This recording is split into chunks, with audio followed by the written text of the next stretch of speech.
Projet de loi voté par les membres du Conseil national de transition. Il s'agit du projet de loi des finances rectifié 2022 et celui relatif à la réparation des préjudices causés par les violations graves des droits de l'homme. Le premier projet de loi a été adopté à l'unanimité des membres du CNT présents et le second a connu une abstention.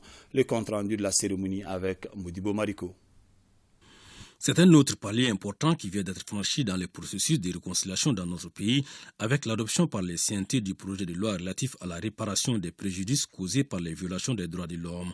Ce projet de loi initié par le ministère de la Réconciliation, de la Paix et de la Cohésion nationale répond ainsi aux besoins de réparation ressentis par les victimes des différentes crises que notre pays a connues, avec une particularité cette fois-ci, la prise en compte de toutes les crises depuis l'indépendance.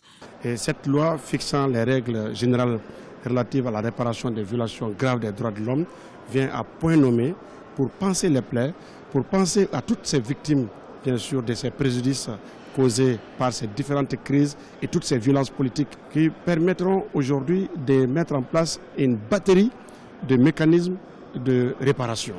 Avec ce vote, je vous assure, nous allons changer les choses. Et la réconciliation est vraiment en marche. Même pour la personne qui s'est abstenue, j'espère poser suffisamment d'actes pour la mettre en confiance et faire en sorte qu'elle puisse suivre le processus. Le projet de loi, après la prise en compte des différents amendements soulevés, a été adopté par 105 voix pour, 0 contre et 1 abstention. Autre projet de loi voté sans abstention et à l'unanimité des membres du CNT présents, c'est celui portant modification de la loi des finances 2021 pour l'exercice 2022. L'initiation de ces projets de loi par le département de l'économie et des finances est motivée par la volonté de prendre en compte les impacts négatifs de la crise économique mondiale, celle du Covid-19, mais surtout l'embargo imposé à notre pays par la CEDEAO et l'UEMOA sur une bonne partie de l'année.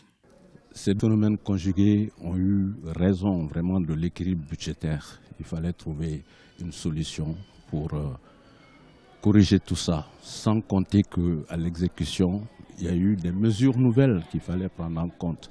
Et ces mesures nouvelles, c'est quoi? Ça concerne et les recettes et les dépenses. Il y avait des pressions, de fortes pressions pour la prise en charge de certaines dépenses, notamment liées à la grille unifiée des salaires, nouveaux recrutements qui se sont passés au niveau des forces armées et de défense, et aussi les priorités dégagées par le plan d'action du gouvernement de transition. Tous ces éléments ont été pris en compte.